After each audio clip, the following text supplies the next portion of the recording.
We are going to go over some slides that I have for this lovely Childbirth Education 101 for LGBTQIA plus families. One of the things that I think is important to mention from the start is that we are not a monolith. The queer community is made up of a patchwork of all different sorts of people. And there is no one way to make a family. That's another webinar that we've done here on Maven is whole pathways to parenthood. And that holds true here as well. So some of the things that we discuss today may not be applicable to everyone, but whether you are gestating, not the gestational parent, using a surrogate, adopting, any sort of method to get to growing your family, Maven has support for you. So we're going to start today's class with just A, acknowledging that, and B, moving on to our fancy land acknowledgement here in a second. But I'm C. Durfee. I am a doula, childbirth educator, nurse practitioner, lactation counselor, and certified nurse midwife in Washington State. And if I can advance my fancy slide here, yay. So land acknowledgement. I currently live and work on Duwamish territory, as well as Puyallup tribal territory. And land acknowledgements are generally empty if there's no action behind them. So I actually do donate a portion to every class fee that I have here on Maven, as well as in the community, to the Duwamish tribe. And I think that that's something we should all look at in terms of our lovely colonialist existence that we lead, because a lot of companies are now starting with land acknowledgements, but not actually doing anything about that. And as the educator Erica Hart once said, where she, for example, took a delightful purse from someone in the audience and then was like, okay, so you all just saw that I took her purse, but me acknowledging that I took her purse doesn't change the fact that I stole her purse. So similarly, we should do things besides just words. Anywho, about me, I am a certified birth doula. I've been doing birth work for about 12 years. I am a certified lactation counselor. I've worked in hospital, birth center, and home birth settings, and currently work in a community-based practice where we do birth center, home birth, and hospital birth. I have gestated 3 babies. I myself am queer. And as I said previously, we don't all have the same kind of shared experience in how we got to where we are. So I am the gestational portion of my marriage. But I've worked with families of many different backgrounds. I have the whole like Mary Poppins umbrella of background stuff, including culinary arts, early childhood education, child development, healthcare, all sorts of boring things that you didn't come here to talk about. But things that we are going to talk about today include anatomy and physiology of labor and birth. A lot of people are like, I got tired of learning about anatomy and physiology in like high school bio. Why are we still talking about that? But then when I do my one-on-one visits with Maven members, oftentimes they're like, I had no idea that that was at all involved in the process of birth. So I like to with that just so that people have an understanding of what their body is even doing during the birthing process, or if you're using a gestational carrier, what your surrogate's body is going to be doing during the birthing process. So we'll also talk about the lead up to labor, how to tell if it's real labor, things that are usually like really common questions with first-time parents. If you have other questions that aren't covered in this at any point, feel free to drop those in the Q&A. And we'll kind of cover all of these things and then whatever else we have time for in the questions. At any point, you can send a message to a Maven doula, Maven childbirth educator, midwife, OB, or nurse practitioner if you have questions that you wanted more information on. All of our Maven team is really good and resourceful in finding you information that works for your family. So that covers topics to cover today. Let's get into the fun like pictures. I mime a lot during my one-on-one sessions, so I tried to do better this time and like add actual like pictures of things. Because I know what I'm talking about when I mime things. And it has occurred to me that not everyone understands my miming. So let's start with anatomy and physiology of labor and birth.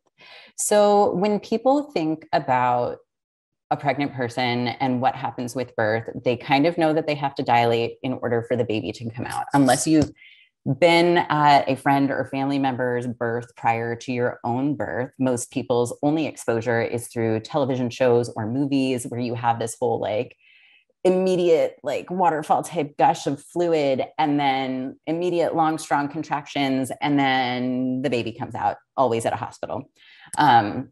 That's not always how it goes. So when we're talking about doing things like a cervical exam at your OB or your midwife's office, your provider is going to be looking at different things. One of those is fetal station, which hopefully you can see my shared slides here on the left-hand side. And that's how high or low the baby is in your pelvis. So if a baby, for example, is floating up in outer space, then that baby's not well engaged in the pelvis. Versus as labor progresses, that baby's going to come lower and lower in the pelvis. One of the other things we're looking at is cervical position. So for people who have a cervix, that cervix position changes throughout the month. It changes throughout pregnancy. Towards the end of a person's pregnancy, that cervix is usually high, firm, and pointing posteriorly or towards their tailbone. And as you get closer to when your baby is going to be born, that cervix softens up and it moves forward towards the front. So that's kind of what that picture is showing, is that kind of positional change of the cervix, as well as that positional change of the baby, because their labor and birth is this multifactorial thing. And society has this kind of hang up that like, they just have to get to 10 centimeters and then they push a baby out. But there are so many more things involved, like the position of the baby, the position of the cervix, how high or low the baby is, how soft or firm the cervix is.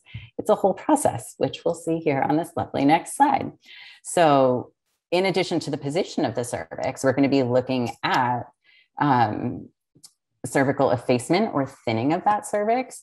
So during pregnancy, a person's cervix is usually about 3 to 4 centimeters thick, and it thins out as that cervix starts to warm up. And that may happen with these Braxton Hicks contractions that happen regularly at the end of the 3rd trimester.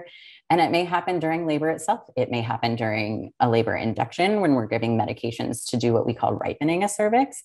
But that's kind of what that looks like, in that it starts to thin and then it starts to open. So in 2 slides already, we have already covered more than most people know about what a body actually does during labor and birth. So hopefully that's helpful for you without being like too overly graphic.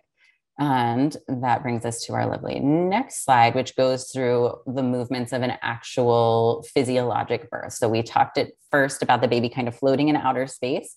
So what we need them to do at the end of your pregnancy, in addition to being head down, is having that head engage in the pelvis and then come down and lower. So they're floating, then they engage, then they come lower. And they do this kind of like internal like flexion and rotation, which I'll show you with my lovely like baby model here, who's wearing a diaper because my 6-year-old says it's weird that babies are born naked. So babies, when they come down, have to have their heads kind of tucked, because we want them to come down like yarmulke diameter, not baseball cap diameter, because that's obviously a much smaller diameter to come through. So they have to flex and then rotate internally, and then they extend their head up around this front part of your pubic bone, or the gestational parent's pubic bone, depending on who's carrying this baby. And then they do a little bit more rotation and then they come out. So the baby's doing all of these things without having taken a class, without having a roadmap to follow. They just know how to do it. So birth is a natural, normal, physiologic process. And I think that because it's something that most people haven't done before, they come into it with a lot of understandable anxiety, with a lot of understandable fear about like, I don't know what I'm doing. Does my body know what it's doing? Is it going to hurt? What is it going to feel like? Like, what if the baby gets kind of hung up in there? And we kind of can fall down this spiral of wondering about all the what ifs. So just knowing that babies for all of time have been able to do this process, and that parents throughout all of time have also been able to do this process, I think is really reassuring. And that kind of wraps up our anatomy and physiology and moves us into more of the like practical knowledge of like, how do I even know that this is what's happening when this is what's happening? So again, if you have any questions about all of that, because we kind of just blew right through the A and P of that, feel free to drop that in the question and answer section. But otherwise, we're going to move right into this lead up to labor section. And those of you that are into your like queer social media may recognize some of these people. We have Precious and Miles in the top left, who are a lovely trans couple from Chicago who were very public about their pregnancy journey and their difficulty in getting parent-parent labels on their birth certificate. instead of having Miles labeled as mother and Precious labeled as father, which is super transphobic. And we have Freddie McConnell down in the bottom right, who, if you've not seen the Seahorse movie, is a lovely, lovely documentary about Freddie's pregnancy journey.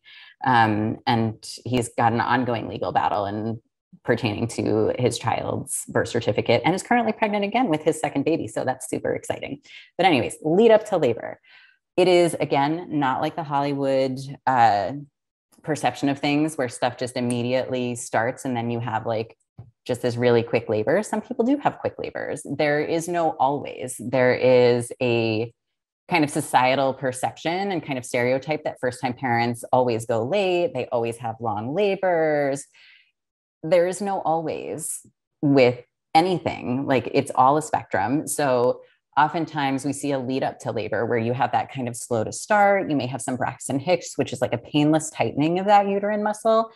And usually the way we differentiate between Braxton Hicks and a real like early labor contraction is that it's kind of like here and there, all over the place in terms of frequency and duration. Whereas once you're leading up into early labor, you see that increased frequency and duration. So a Braxton Hicks contraction, you may have one now that maybe it lasts a whole minute, but maybe you don't have another one for 4 hours. And then you have one like 2 minutes after that. Like, that's all over the place in terms of frequency and duration. But even though they're not necessarily dilating your cervix, they may be helping to thin your cervix and doing some of that pre-work. So especially when people have more uncomfortable pre-labor contractions, those are the people who tend to start labor with a thinner, softer cervix. So even though it's not necessarily doing any measurable dilation, it's still doing something. So we call that like pre-labor. One of my midwifery professors used to teach her clients the rule of 3 cruddy nights, which is where at the end of your pregnancy or at the end of the gestating parent's pregnancy, like, those Braxton Hicks contractions kind of fake you out and they seem like they're starting to have a little bit of a pattern to them. So eat something, drink something, go for a walk, take a shower, take a bath. If they kind of peter out at that point, that's a pretty good sign that those are just Braxton Hicks contractions.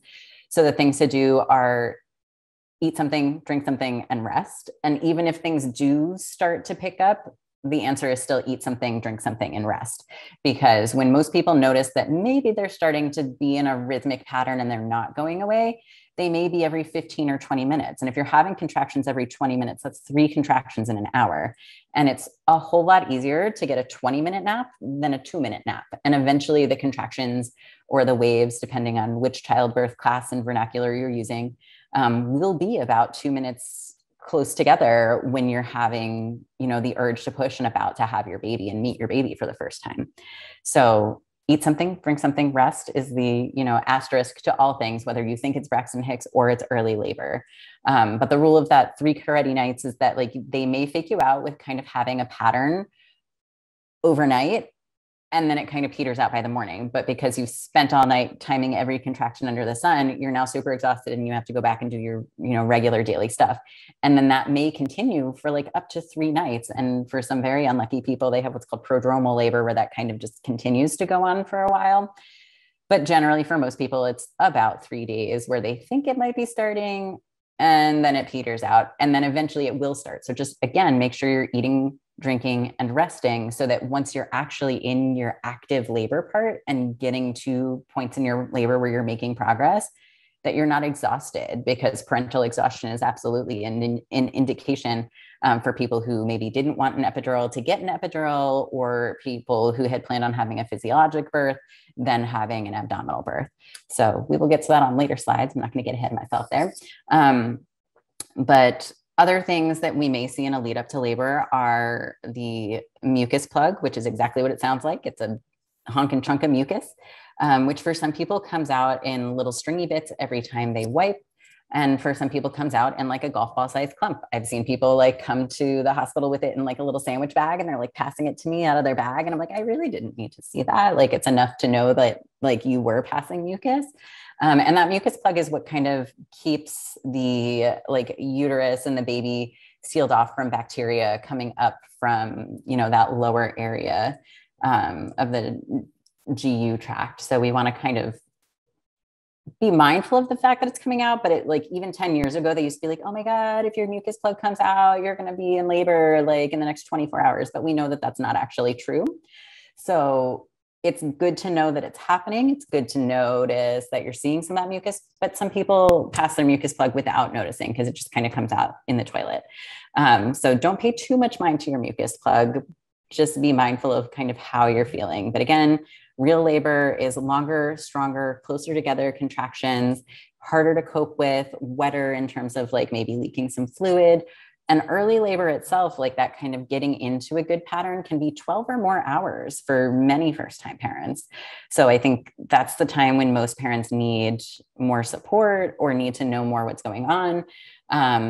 Just because, again, it's usually your first time that you're doing this, but don't use the apps where it's like time every single contraction under the sun, because again, you're going to stay up like focusing on the app when really it's the person who's feeling the contractions that can tell you when they're starting, when they're stopping. So I generally tell people to maybe time 2 or 3 in a row, because if you time those in a row, you'll see whether you have this big, large chunk of time or whether they're getting closer together, stronger feeling, harder to cope with. Which brings us to our lovely next slide, which is timing contractions. So again, there are very fancy apps for this. You don't necessarily need one. You don't need to upgrade to like the premium version where you can export a PDF to your care provider. I've been working in birth work for 12 years, and literally maybe one time have I ever looked at somebody's PDF of their contraction timing app. But in terms of timing them at home, part of this depends on what your ideal birth plan is, whether you're planning on an epidural or not planning on an epidural, how far close you are to your hospital location. And then that kind of may give us some wiggle room on this 5-1-1 rule, which is contractions that are 5 minutes apart, lasting for a minute for at least an hour. So for example, if you have a contraction that starts now and it ends in a minute, and then the next one starts 4 minutes after that, that's 5 minutes from the start of one until the start of the next one, with each contraction lasting 1 minute, which is what we see on this slide. So when you're home, you can just kind of measure that with your app. You can write it down on paper. If you have The Birth Partner by Penny Simkin, there's like a whole fill in the blanks chart. And all of these little highlighted sections here are going to be quick reference sections for you in labor, which we will get to if we have time. And then again, duration is how long each individual contraction lasts. So at the hospital, the contraction frequency and duration is going to be measured by the external monitor, which you'll see a picture of here on the bottom right. So that top half, because it's a dual graph, that top half is going to be baby's heart rate. So you'll see it has like a nice kind of up and down zigzaggy line. That's perfect. We love that. That's called variability. Good, happy, healthy babies have good variability. A normal baby heart rate, not that you need to memorize this at all, is between 110 and 160. So that's a big difference in range. And babies that are sleeping tend to have kind of a flatter line, but we still want to see some of that zigzaggy variability. And then that bottom line that looks kind of like ocean waves, that's the uterine contractions of the person that is in labor. So we kind of look at both of those together, the nursing staff, the OBs, and the midwives, to kind of see how labor is progressing. Because generally speaking, if someone's showing up to triage when they are contracting every 15 minutes or every 12 minutes, and maybe they're kind of feeling them, it's almost always too soon for you to be at the hospital, because we generally don't admit people to the hospital until they are about 5 centimeters, which on our fancy handy dandy sign here, if you can see my little video pop up, is this guy right around here. So this early part of the dilation, you're going to be doing at home with your partner, with your doula, with your support people. And then that bottom half is active labor. So that's when we start seeing more quick cervical change. That's when we start seeing people who are coping less well. And we'll get into the stages of labor a bit later, but the general rule is in this early part of labor, you're comfortable until you're not, and you're coping well, again, until you're not. And then when you hit that kind of until you're not line in the sand is when you're usually moving from that early labor chunk into more of that active labor chunk. So that brings us to our next slide, which is doulas. What is a doula? I'm a doula. I had a doula at each of my 3 births, and having a doula at my first birth is part of the reason why I became a doula. So doulas provide physical, emotional, and informational support. They also provide advocacy.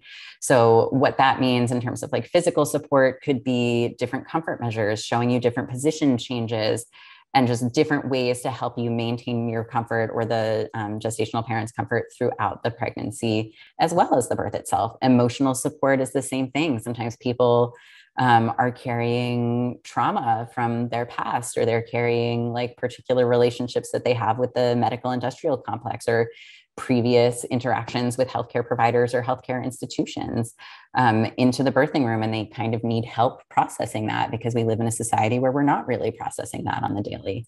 Informational support could be kind of translating from like nurse and doctorese into like actual people language.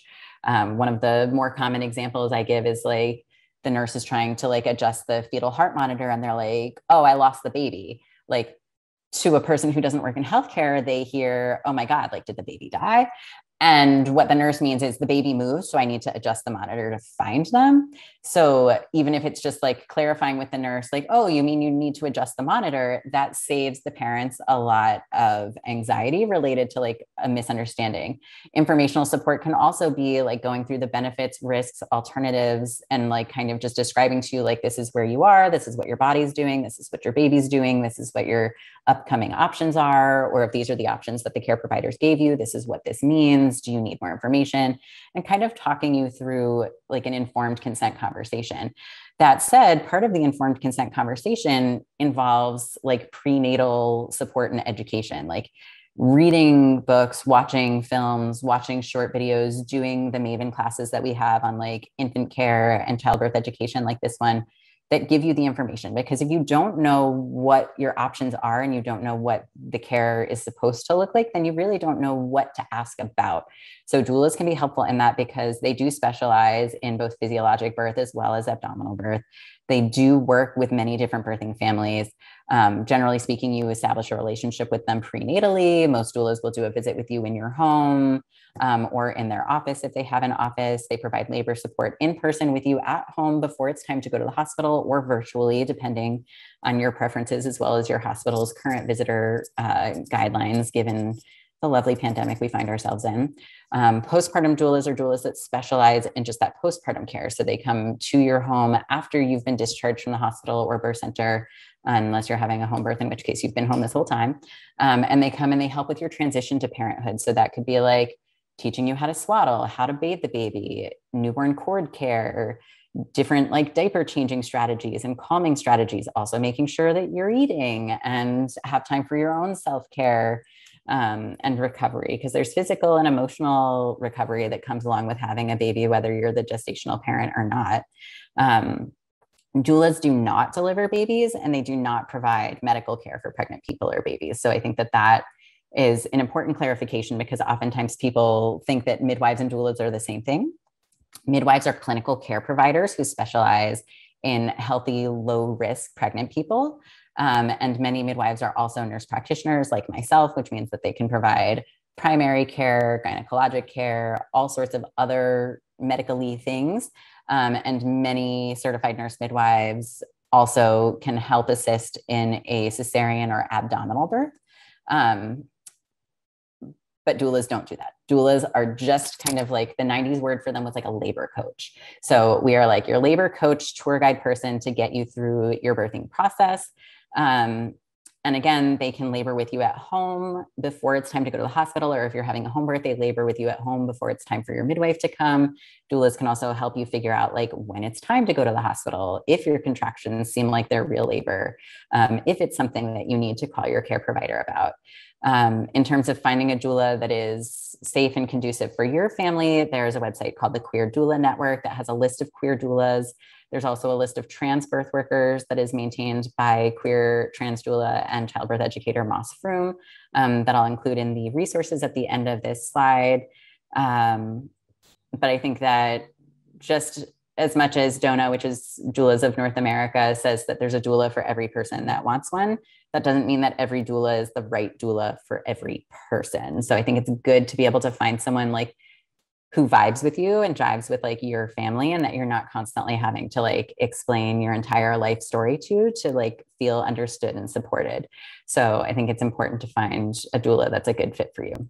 So now that we know what doulas are, and hopefully you'll consider having one with you for your birth, when to call your doula. So doulas generally, again, stay in touch with you throughout pregnancy. So you have that continuity of care of someone who that maybe you see a bigger practice and there's multiple doctors or midwives that are on call, and you may not know the person that's going to be on call when you have your baby. But if you have a doula that you're working with, you know that that's the person that's going to be with you when you have your baby.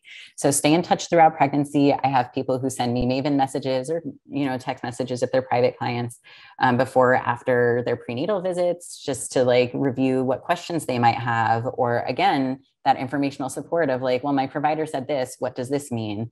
And having those conversations so that people feel like they really have the information that they need throughout their pregnancy and throughout their birth experience, as well as their postpartum. If you think you're in labor, if you think that your water broke, that would be a good time to call, because doulas are on call 24/7. So sometimes that little text alert will wake them up and sometimes it won't. If it's not an urgent topic, like, oh, I wasn't sure which baby bath was the right bath because there's 50 different baby baths, that's something you can totally send an email about. But if it's something that's urgent, that should be a phone call. Other things to think about, again, with doulas not providing clinical care, is that if you're having bleeding during your labor, whether it's like an ongoing trickle or like a big gush of blood, that's something to call your care provider, your OB, your midwife, your family practice doc, if you're in a part of the country where your family practice providers are doing births. Call your clinical care provider for that. Which brings us to our lovely next slide, which is when to call your clinical care provider. So each clinical care provider, whether it's an OB or a family practice doc or a midwife, every practice, whether it's a big practice or a little practice, has their own guidelines for communication. In my practice, there's just 2 of us as providers. So our clients call us or text us directly. And other larger practices that I've worked at, we have like a triage nurse that they call, or they call labor and delivery at the hospital, or. So follow your practice's guidelines for communication, but definitely let your provider know if you think that your water broke, whether you're group B strep positive or not. And that's something that they test for around 36 weeks of pregnancy. Call if you think that you're in labor. If you're working with a practice that uses Epic, don't send them a MyChart message saying, hey, I think I may be in labor. Many providers don't see those MyChart messages for several days, whether they're using Epic or they're using a different electronic healthcare record system. So anything that is urgent should not be a message. It should be a phone call. Again, bleeding, even if it's just a trickle, as that cervix kind of thins and dilates, we have these little tiny blood vessels in the cervix called capillaries. So we do see some spotting. And as labor progresses, we do see what's called bloody show, which is a little bit more red when we're wiping, but we shouldn't have an ongoing trickle.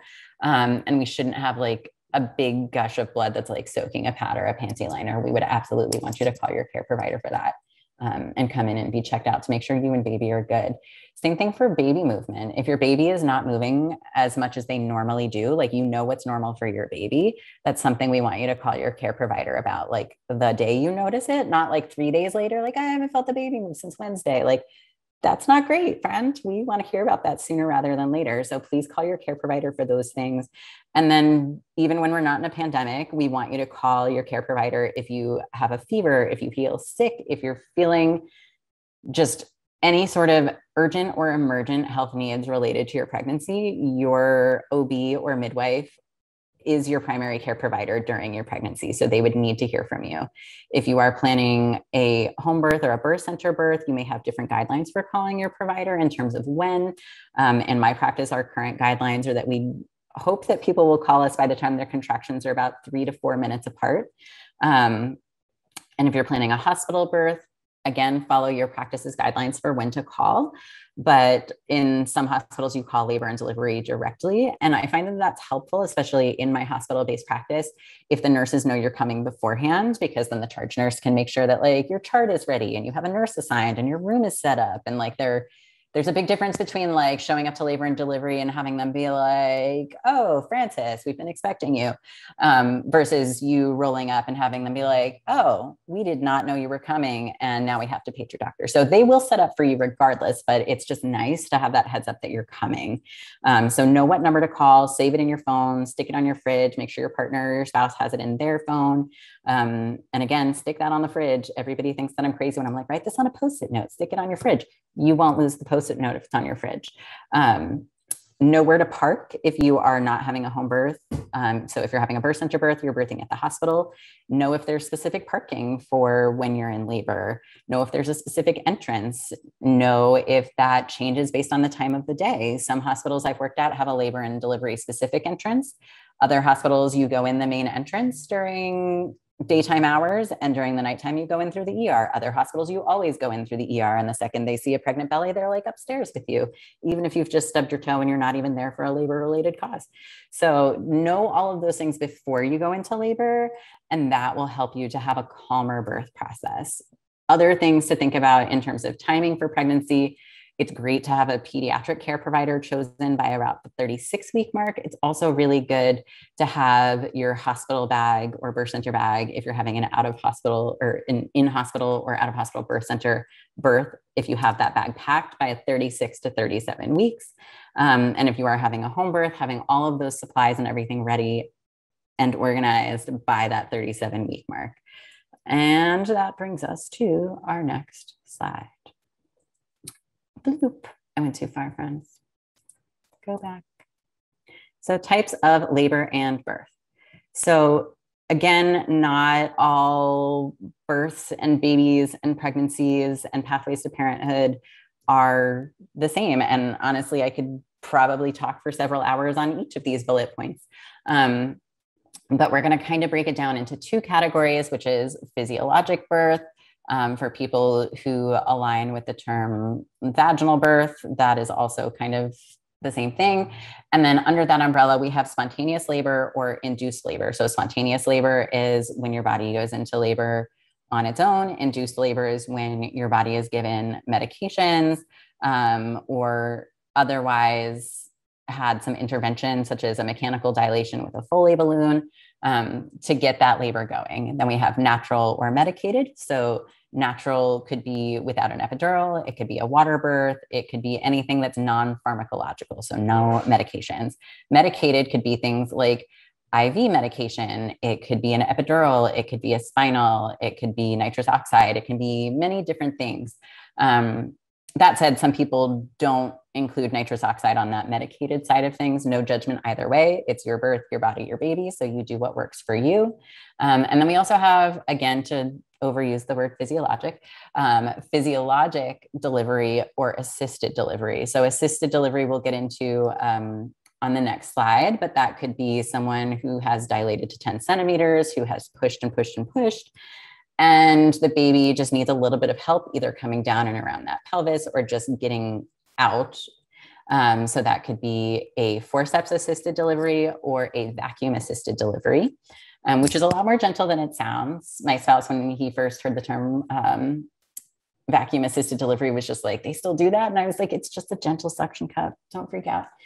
So then the other umbrella we're going to be looking at is abdominal birth, also known as belly birth or cesarean birth.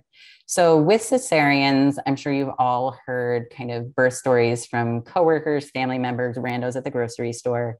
And a lot of people carry around a lot of birth trauma because they don't necessarily understand the difference between like scheduled for a medical indication, medically indicated during labor, or an emergency C-section. Same thing for people who end up having a physiologic birth, but may have had some interventions along the way. So oftentimes people will be like, well, I'm glad that I plan to have my baby in the hospital because this, and this happened, like without understanding that that was kind of like a cascade of interventions that happened.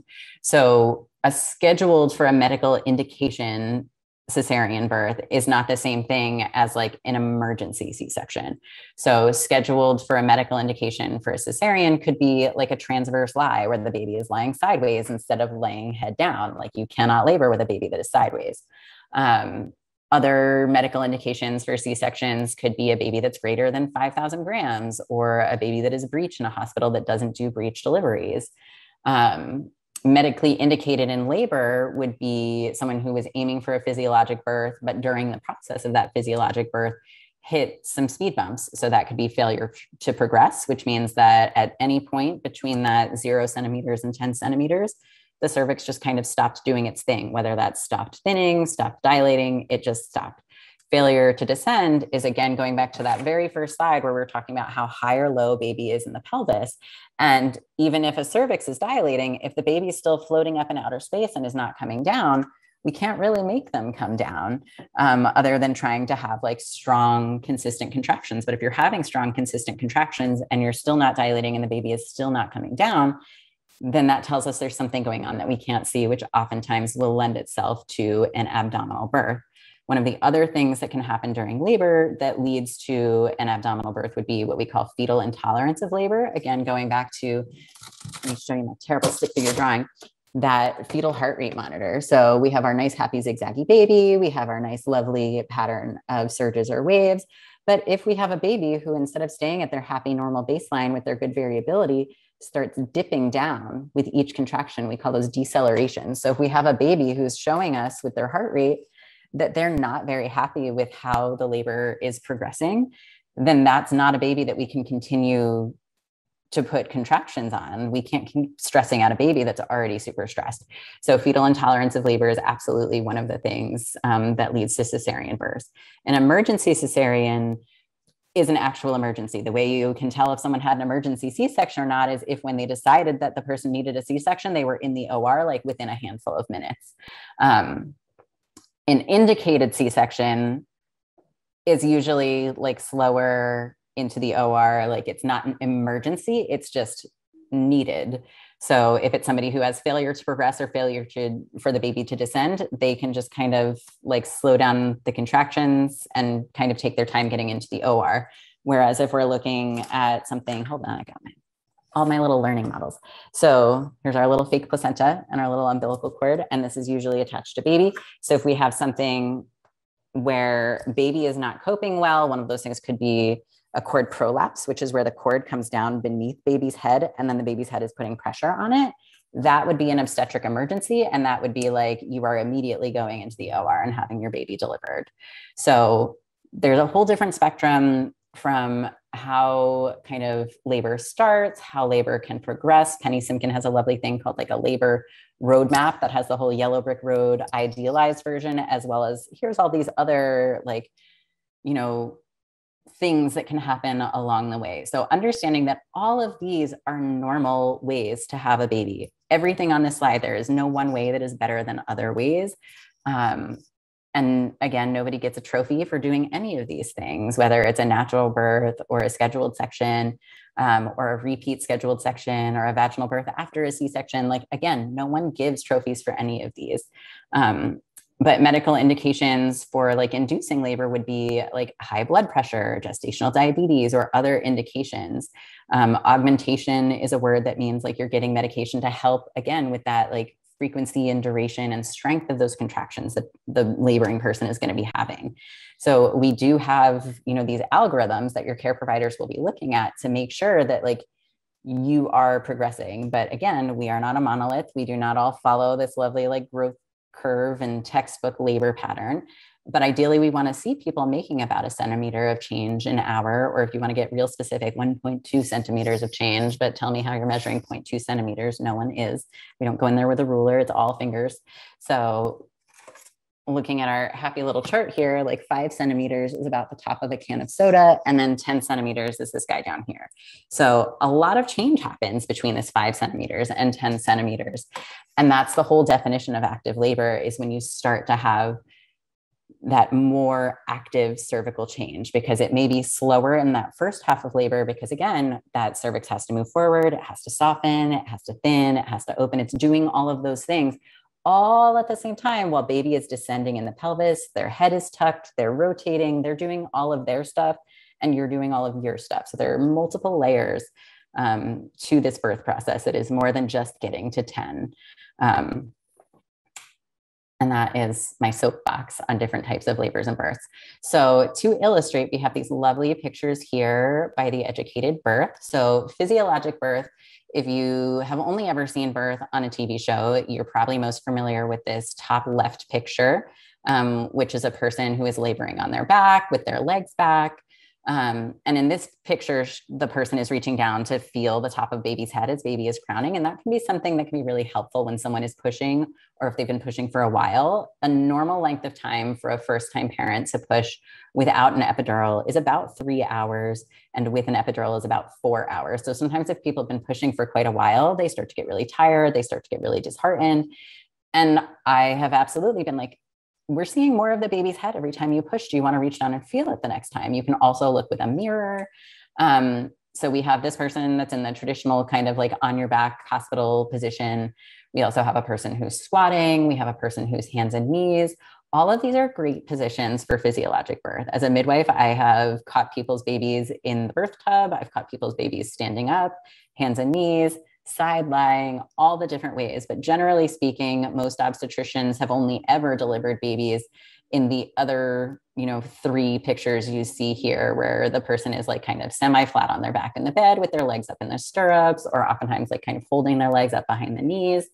So on the top right, you'll see the forceps assisted delivery. So that's when the baby is low enough in the birth canal that they can use the forceps or the vacuum, which is the bottom right picture, which is a little gentle suction cup that goes on the top of baby's head. And you still have to be able to push the baby out for these. Like, this is not the doctor taking the baby out for you. People who are candidates for an assisted delivery need to be able to strongly push their baby out while the physician assists from below. If a person is too exhausted at that point, or if the baby is too high for that to be successful, or if they have tried that and have been unsuccessful in getting the baby to come down, all of that ends in the bottom left-hand side, which is an abdominal birth.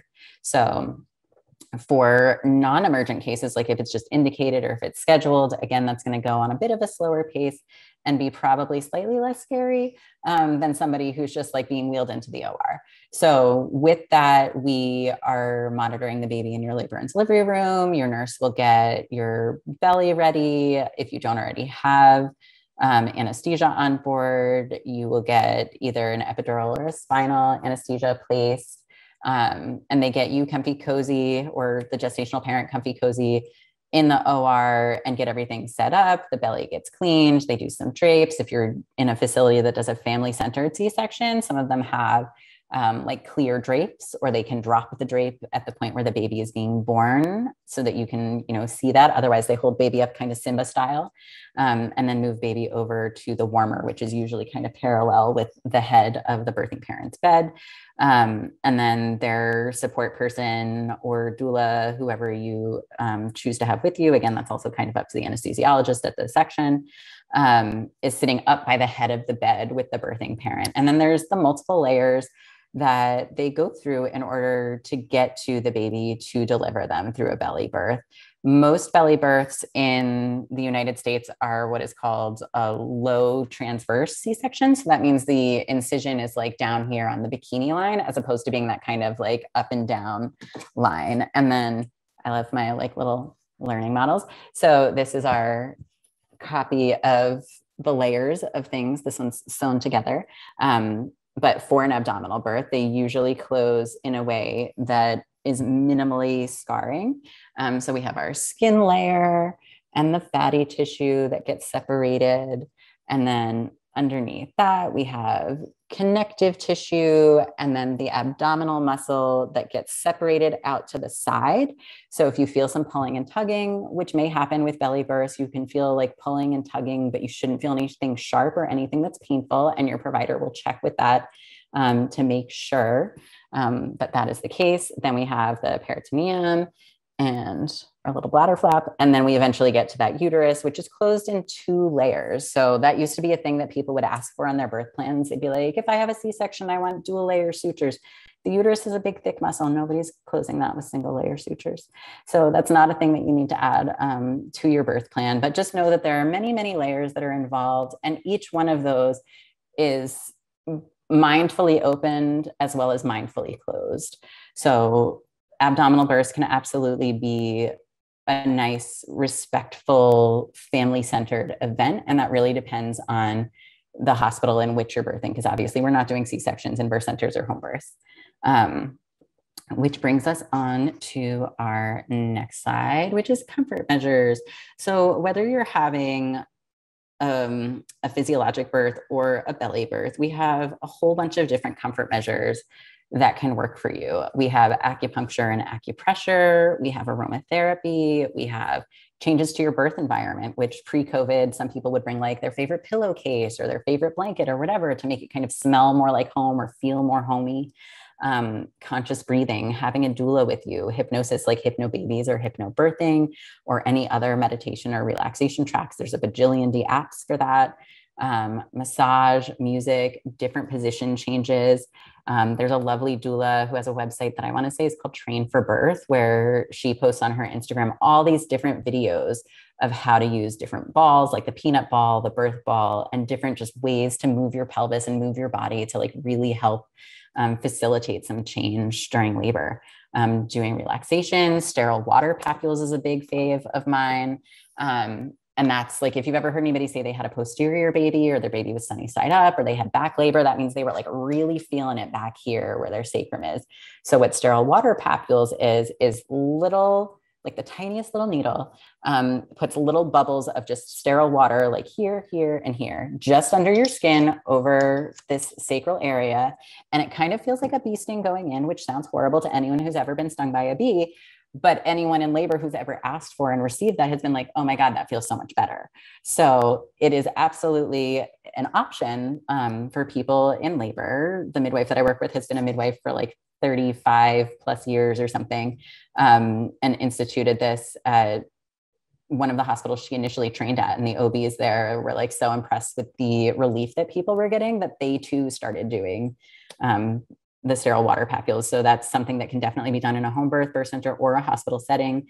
We have TENS units that many doulas have with them now, but you can also like rent them locally or buy them.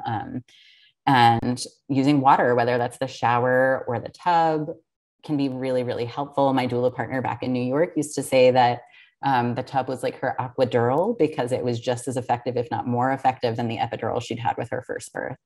Words of affirmation can be really helpful. That's something that is built into like the hypnobabies daily pregnancy affirmations, but it can also just be like what I call like cheesy cheerleading. Like, you're doing great. This is like amazing. Like, we're seeing more of the baby's head, or like, especially once the baby gets lower and we start to see some little baby curls, you can be like, oh my God, the baby has hair. Like, just being present and saying things that are helpful, being mindful of people's triggers, maintaining a safe, healthy birth environment for them. And that's one of the things a doula can help with too, particularly for gender diverse individuals and for queer couples, like making sure that like the staff doesn't assume that like your wife is your friend, or like continues to misgender you if you use, you know, pronouns that are different than the ones that people may assign to you. So that's comfort measures, which brings us again back to this lovely birth partner book. It's technically written for birth partners, hence the name. And it's a complete guide to childbirth for dads, partners, doulas, and other labor companions. And the 5th edition is the one that was kind of rewritten to be more inclusive in language. It has very much ticked off some TERFs and homophobes in the Amazon reviews. So I love it just for that. But I also love it for these little highlighted sections on the side. So even though I put these little bookmark things there for myself, I never use them. So we have like signs of labor on these little cheat sheet sections. So if you have time in the rest of your pregnancy, you can totally read through those. But if you don't, just get it for these lovely highlighted sections. So it'll be like signs that the pregnant person will feel, and then other things that will be helpful and that you can do next. It also includes like labor in a nutshell, which again is like, this is what the pregnant person is going to feel, and this is what you can do to be helpful, and this is what's coming next. There are multiple pages of different positions and when to use them. So like if you're feeling your contractions more in your lower back, try this. If you're feeling them more on your right side or your left side, try this. So it's like the book version of a doula written by the fairy godmother of doulas. There's like X marks the spot stuff in terms of that acupressure. If you've never done acupressure, it goes through all of the different normal flow of labor, as well as all of the things that can be, again, that kind of sidewindy other stuff that can come up in birth, because the first time you hear about something should not be while you're having contractions every 2 minutes apart, because who can really make an informed decision during that? So reading this book during your pregnancy, or at least having it with you during your birth, gives you hands-on access to the information that will not only help you to be comfortable, but help you to feel informed and know what sort of things are going on during your birth itself. Our next slide is medications in labor, which we kind of briefly touched on, but there are different medications in labor. This is another thing that comes up often when I do one-on-one childbirth education with people.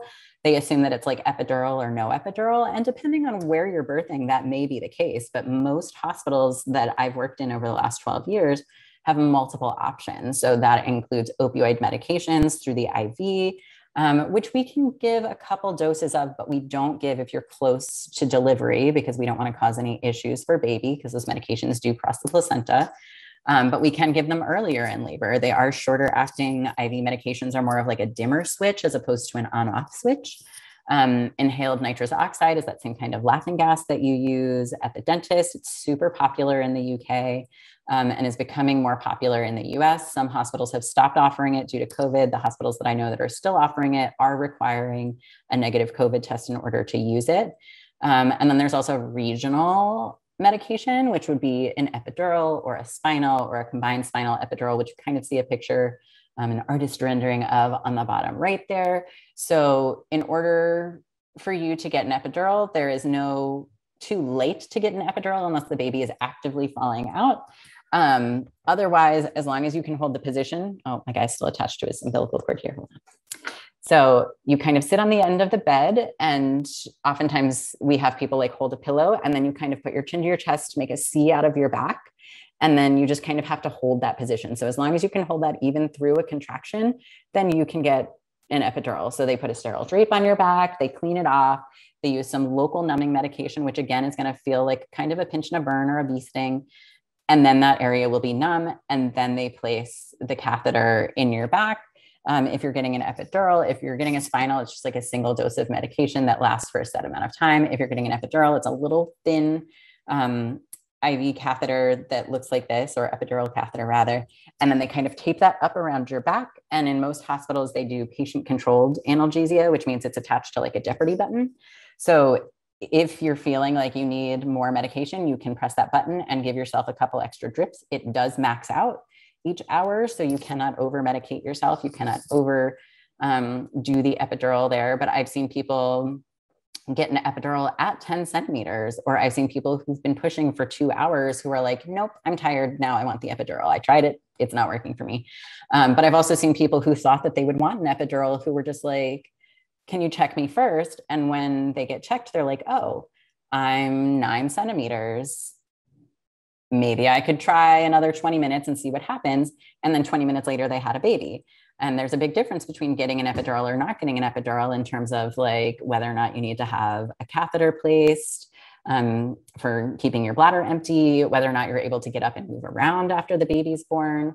So things like that are different considerations, but again, it's your body, your baby, your pregnancy, and no one can tell you what you're feeling but you. So know that you have options. And the other last bullet point there is just local anesthesia. So that's like that same thing that the dentist used to numb your gums before doing anything. So even if you don't have an epidural, if you need an area repaired, such as like if you have a perineal tear during your delivery, or the gestational parent has a tear during their delivery, we use local anesthesia with just a little syringe to numb that area before sewing it together. And that's probably, again, more anatomy and physiology than most people wanted to know. But there are options besides just epidural or no epidural. And one of the sections in that birth partner book is also like a lovely infographic that shows the whole laundry list of medications that people have access to during labor and delivery, as well as like whether it's short acting or long acting, whether we can give it in early labor, but not in later labor, or if we can give it anytime. And I think it really helps from an informed perspective of like knowing what your options are so that you can ask for them. which brings us to stages of labor. So as we've kind of touched on, there are different parts of labor. So stage one is going to be getting from that really small circle to the really big circle. So that's 0 to 10 centimeters. So stage one is for dilation or opening. Stage two is from 10 centimeters until the baby is coming out. So that's our pushing stage. Stage three is from the time the baby comes out until the time the placenta comes out, which is usually like 5 to 15 minutes. And then stage four is our golden hour or bonding time. So this is, again, one of the things that when I do one-on-one classes with people, they're like, I didn't know any of that. So that is a thing. And then here we have our breakdown of stage one, again, with some more visual aids. And there are some videos that are in these slides, which you will be sent when you get your recording of the video tomorrow. So you can click and watch those. If we were doing like a nice in-person class, like boring 90s style, we would sit and watch all these videos and have like a group conversation about what everybody thought and observed. I'm not going to waste your very precious time watching YouTube videos with you. I will just link you to them. So that'll go over stages of labor as we are going over here. So we have early labor, which is 0 to 6 centimeters, which again, you're going to be comfortable until you're not and distractible until you're not. So that's oftentimes the part where people can like talk through contractions or still watch like Netflix and chill and do like silly cat memes and scroll through Instagram and do whatever. But as that cervix starts to thin, as that dilation starts to happen, the person who is laboring may find that they're not talking through contractions anymore. They're only talking between. And then as that gets more intense, they may not even be talking in between. They may just be like focusing on their breathing. And then during the contraction itself, maybe start to be more vocal, whether that's like moaning or cursing or whatever mantra works for them. And then eventually they'll get to that kind of active labor point, which again, that line in the sand that I have found for most people is when they're comfortable until they're not and distractible until they're not. So that until they're not, and generally that lines up with contractions that are about every 3 to 4 minutes apart, which gets us in that 5 to 6 centimeter zone. And then once we get to that 5 to 6 centimeter zone, we see a much quicker rate of cervical change and generally a much quicker rate of like baby coming lower and lower in the pelvis. With the eventual delivery. And then since these are our lovely substages of stage one, we have that early labor, then we have active labor, and then we have what's called transition. So transition is when you're kind of transitioning from the dilating to the pushing. So we see that anywhere from like 7, 8, all the way up to 10 centimeters. It's not uncommon for people to do what I call like transition panic, which, you know, back in the day, we used to have an article that someone wrote that was actually like pretty on point. But basically that's the point where many people are like, I'm tired, I don't want to do this anymore. So if they didn't have an epidural before, that's often a time when people ask for an epidural. So that may be a good time to ask for a cervix check before you ask for an epidural, because that can kind of weigh on that decision. It's also the time where I've seen people be like, I want to take a nap, or I changed my mind, I don't want a baby anymore. Like they just say ridiculous things. And it's not that they mean them, it's just transition panic. So once we hear people saying things like that, that's usually when your nurse starts setting up the table of supplies for your doctor or your midwife to come deliver your baby, because we know when we hear people say stuff like that, that you're getting close to the second stage of labor. So we know that you're in transition. You may feel really hot and then really cold and then really hot again. And again, those temperature fluctuations are hormonal and a totally normal part of transition. We often see people get kind of shaky during that period of transition as well. And that again is totally normal. And that's usually where like the partners or the spouses are like looking at the nurse or whoever else is in the room and being like, what is happening? So just know that that's like a totally normal part of labor. And it's also totally normal to kind of feel a bit untethered. So that's a great role for your partner or your doula or whoever your support person is to really help anchor you and reassure you. And again, that's where that cheesy cheerleading comes in, to let you know that you are so close to meeting your baby and so close to being done. One of the other things that we tend to hear around that time when people are starting to have those transition-y like signs are people feeling like they really have to poop. And some people do poop in labor, but usually there's a bit of clearing out that happens in that pre-labor part. And many people don't eat too awfully much during labor, especially if you're having a hospital birth that kind of stick you with ice chips and clear liquids, which is kind of rude. because we don't expect marathon runners to go run a marathon on an empty stomach. They carb load the night before, but they also have like the benefit of knowing that their race day is the next day. We don't have that with most births, because most births are spontaneous instead of induced. So we don't know what our go day is going to be. So having foods and drinks that are recharging to you, whether that's water or coconut water, Gatorade. I wouldn't solely drink coconut water because I feel like that makes people more prone to like electrolyte imbalances, which can mess with labor in and of itself. So make sure you're switching that up with actual water.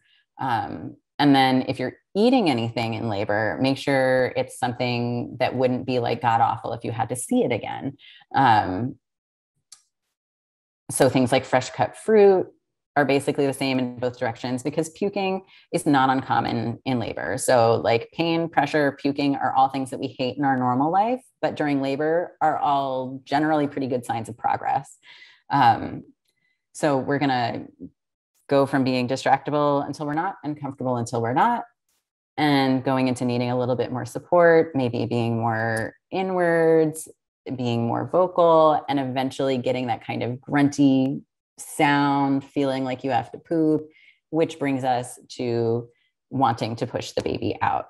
So we have a couple pictures that show some different labor positions. So like upright gravity positive positions are really helpful in moving baby into the pelvis. Sometimes we have people do what's called like curb walking. So they have like one foot that's on the curb and the other foot that's next to it. And then when they walk, it kind of tilts their pelvis in that direction, and then do it the other leg on the way back, so that your pelvis is getting kind of that one-sided tilt and that one-sided tilt and a little bit of a shimmy at the same time. So slow dancing with a partner, lunging, maybe not with a rolly stool like that picture has, but you can do that on stairs.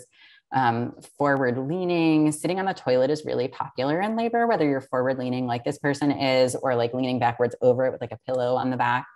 Sitting upright on the birth ball, lunging, that semi-seating position that you see in the bottom right is one that we also refer to as like the throne position, especially in the hospital, because the foot part of the bed, the mid part of the bed, and the back of the bed are all independently controlled. So you can lower that foot part of the bed so it's like a footstool like that. And then if you're familiar with the term man spreading, like how dudes sit on the subway, the birthing person just kind of man spreads, which kind of mimics a squat. So we're increasing the diameter of that pelvic outlet, making space for baby, but still being in this restful upright position. So that can be really, really helpful in labor, to be upright and use gravity. And a lot of these positions you can also do in the tub or in the shower.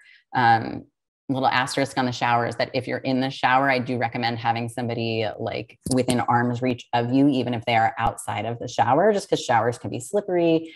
And sometimes people progress really quickly in a shower. So we want to make sure that you're not just like by yourself in a bathroom.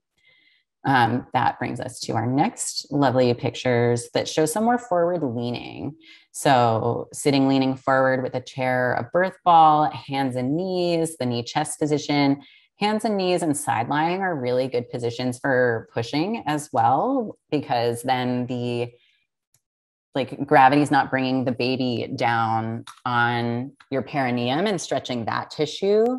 If you're side lying or hands and knees, gravity is bringing your baby to other areas of your body that have a little bit more support. So for people who are really concerned about tearing, or who have a history of surgery in that area and are worried about kind of messing that up in terms of like tearing or splitting spontaneously during labor, side lying or hands and knees positions can be really, really helpful with that. Your provider can also do like a warm compress and some counter pressure. And then most of the providers I've worked with, when someone is pushing, will then like kind of coach them through it, which you've probably seen in the Hollywood adaptations of like people being counted out, which some people find to be really reassuring. And other people are like, please don't count at me. That's annoying. So kind of go with what works for you. But also most providers will then tell someone like if they need to kind of slow down and just breathe through a contraction. And often that's when the baby is crowning and they're kind of just helping the head to come through, and trying to minimize any birth trauma that is happening at that point. I see Katie did ask a question in the chat about any correlation between pain in the cervix during a hysteroscopy and pain during labor. Not necessarily a correlation between the two. However, I do find that if people have had cervical procedures like a LEEP or a cone biopsy, sometimes they do have some like cervical scar tissue. So they may have a slower time dilating until that scar tissue kind of releases. But as your provider is doing cervical exams, they should be able to feel if there is any such scar tissue, and with your consent can kind of massage that until that tissue releases. And I've definitely seen that in births as well. So that brings us to our next stage. So we've gotten from 0 to 10.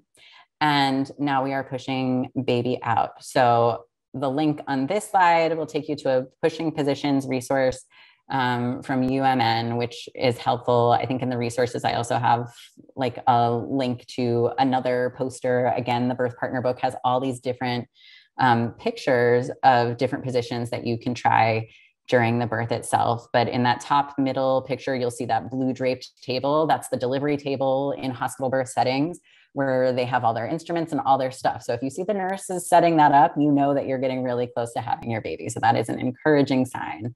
In this bottom middle picture, that is me right before I pushed out my third baby. So definitely did not make it into the tub, but I was like in front of the tub. So that kind of counts. But you can see that my partner is applying like sacral pressure. My midwife took this picture and was just like enjoying the scenery, I guess, in my whole like hour and 15-minute long labor. And with pushing, there are kind of two different schools of thought. There's laboring down, which is like, okay, we've found that you're 10 centimeters on exam. So let's just kind of let you keep doing whatever you're doing, whether that's breathing or relaxing with your epidural or whatever. And then once we see baby lower in the birth canal, then we'll start actively pushing. And then there is just pushing once you get to 10 centimeters. So oftentimes, especially if you're in a hospital setting, you'll be doing that with your labor and delivery nurse until they start to see the baby's really coming down. And then your doctor, your midwife will come in basically to catch the baby. And that's what that lovely blue table full of stuff is over there. One of the things that I think people most often are surprised by with pushing is how it feels. And since that first stage of labor is kind of like waiting to get from 0 to 10 centimeters, once you get to 10 centimeters and you're actively in charge of like pushing your baby out, whether you're feeling it like just internally, or you're reaching down and feeling with your hand, or you're watching with a mirror, like it can really just be a lot of people's more preferred part of labor because you're actively doing something. It's also the shorter part of labor because, again, that first part of labor can be quite lengthy for some people, but not always. And not every first time labor is a really long labor. But your provider will kind of help coach you through that. Your nurse will help coach you through that. If you're having a home birth or a birth center birth with midwives, they will absolutely help coach you through that, as well as with position change. And then if you're good and baby's good for a physiologic birth, that baby's going to go right up onto your chest. So hospital gowns in labor and delivery have like the little shoulder snaps so that we can open that up and have baby skin to skin immediately, even while their umbilical cord is still attached. Normal staffing for a hospital birth would be your nurse, a baby nurse, and whatever provider is delivering your baby. So an OB or a midwife, or if it's a teaching institution, they may have a student midwife or a resident or a fellow with them. But usually it's those three people. So your nurse, baby nurse, and the provider. So when the baby comes out, it's normal for there to suddenly be lots of hands on the baby. So that's the nurses drying the baby with warm blankets, putting their cute little first hat on them. And that is all normal. And I've also seen first-time parents be like, is there something wrong with the baby? Because there's suddenly many, many hands on them. But that is normal. And then in some cases, they may also like suction the nose and the mouth out, but that is not routine. But that depends on your particular situation. So pushing the baby out, again, is the shorter part that most people like more. So we have stage 1, which is 0 to 10 centimeters, stage 2, which is 10 centimeters until baby comes out. And then stage 3, which is until from baby comes out until the placenta comes out. So if you've never seen a placenta, that's a placenta. That is also a felt placenta on the wall behind me.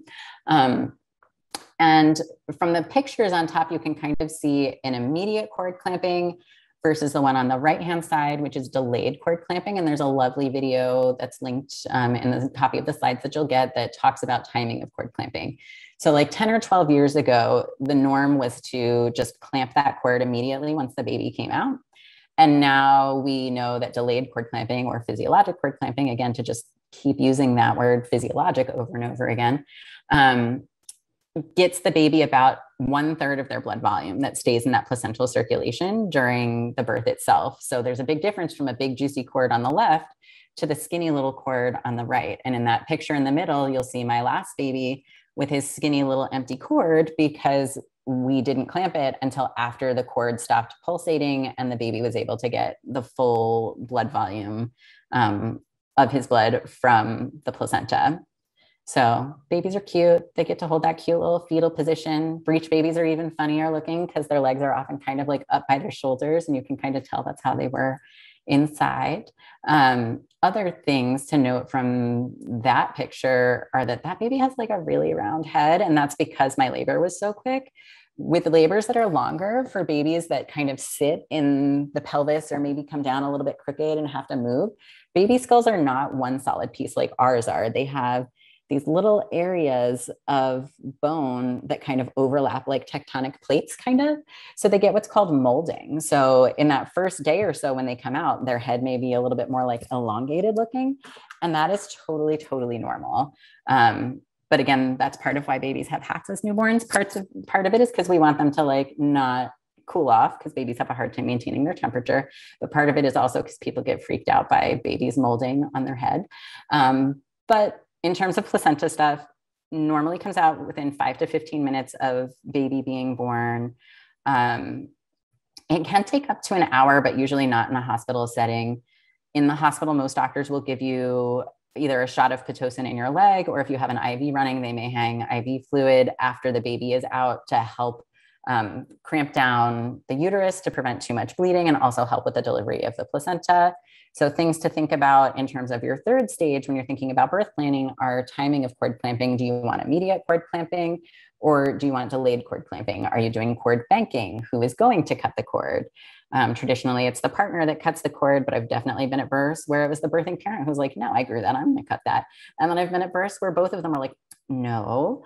And I've also been at births, particularly surrogate births, where they want the intended parents to be the one to cut the cord and like, in some instances, even catch the baby. So they kind of do a four-handed catch with the OB or the midwife, where the intended parents put their hands over the provider's hands and kind of deliver the baby together and then cut the cord when directed. And that can be really, really sweet and special. Other things to think about are whether or not you're keeping the placenta, which in most states is legal. Most hospitals do have a specific like waiver that you have to sign to take that home. But some hospitals are just like, yeah, man, take it. But just make sure that it is on ice in a cooler if you plan on encapsulating it. There's people on like, I don't know, Etsy or whatever that make like bronze casts and other cool stuff with it. And certain cultures do like tree burials and other practices. So just know that you have a right to your placenta if you want it. And that brings us to stage 4, which is kind of an unofficial stage, but probably like my favorite. So that's the golden hour. And the golden hour is kind of a misnomer because for people who are having totally low risk, fine, no issue births, they can have that golden hour pretty immediately. And then if anything concerning with the baby who maybe needs to go over to the baby warmer and have some things done, or if you're having an abdominal birth and baby is over at the warmer and also you have to finish getting put back together before you go to your like recovery room, it doesn't always happen immediately. So just know that the golden hour is whenever your first uninterrupted hour is with your baby. So you get to initiate bonding, snuggle your baby, meet them, squish their cute little cheeks, count their fingers and toes, feed them. Skin to skin in this golden hour helps them to regulate their breathing, regulate their temperature. It can help prevent neonatal hypoglycemia, which is a fancy way of saying that their blood sugar gets low. Because when they're stressed and when they're cold, they're burning off some of those fat stores that they've put on in the last couple of weeks of pregnancy. And that can lead to their blood sugar lowering, which then leads to them being too sleepy to eat, which becomes this whole cycle. So let's prevent that by snuggling our babies. You cannot spoil a newborn and feed them early and often. And skin to skin as well, early and often. There's no cutoff for skin to skin. All skin to skin is good. And for parents that are lactating, if you're able to initiate that in that first golden hour, you have a higher rate of both initiation and duration. For couples that are interested in inducing lactation, pregnancy is the time to start talking to a lactation professional about that, so that you have some sort of supply or at least a plan in place for when baby comes. And then if your baby is born via belly birth, again, this golden hour can happen whenever your first stable hour with baby is. So the golden hour is not lost for people that need to do it after the first literal clock hour of baby's birth, if that makes sense. So normal newborn procedures, again, if baby in a physiologic birth is stable and you're stable, baby goes right up onto the birthing parent's chest. They get dried and stimulated with those warm blankets. They get their first hat. And then after that kind of golden hour is when they do that newborn exam. So they get their weight taken, they get measured. We measure their head and their chest. Newborn medications would be the erythromycin eye ointment that helps prevent newborn eye infections. Vitamin K helps prevent hemorrhagic disease of the newborn because babies are born with immature guts. So vitamin K is one of the things that's kind of like metabolized in that gut. So babies are born without it, and without it, they can bleed excessively. So we give them a dose of vitamin K to help make sure that they're not bleeding excessively. If you are having a hospital birth, they also do that first dose of the hepatitis B vaccine series in the hospital. If you're doing a home birth or a birth center birth, they may not do that first hepatitis B vaccine and instead have you do that with your baby's pediatrician. Depending on which state you are in, some of these are optional, some of them are mandatory. For a minute in Connecticut, they were having people whose babies didn't pass the newborn hearing screen do a urine screen for cytomegalovirus, but not all states are doing that standard. So again, some of this may vary based on your region. But normal health screenings that happen for babies are that newborn hearing screening, congenital heart defect screening, where they put a little pulse oximeter on baby's hand and foot just to make sure that they've gone from fetal circulation to newborn circulation, which is a really fun Khan Academy video series if you're bored later. And that newborn metabolic screening is a little heel prick blood test where they get 5 spots of blood and send that off to the state lab to make sure that baby doesn't have any kind of metabolic issues.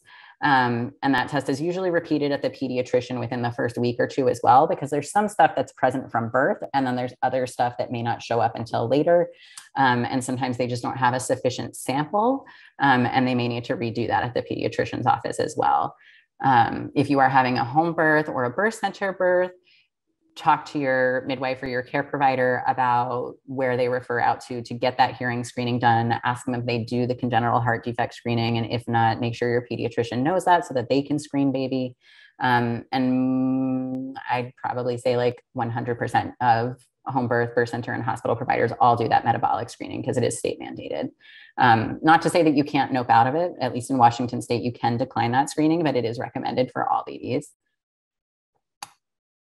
And other topics that I didn't make slides about, but I'm more than happy to talk if anybody has questions, or in one-on-one visits, are the ins and outs of the multiple types of labor induction, like why we do it, what are the different ways that we do it, practicing your comfort measures and relaxation techniques. Again, preparation is key.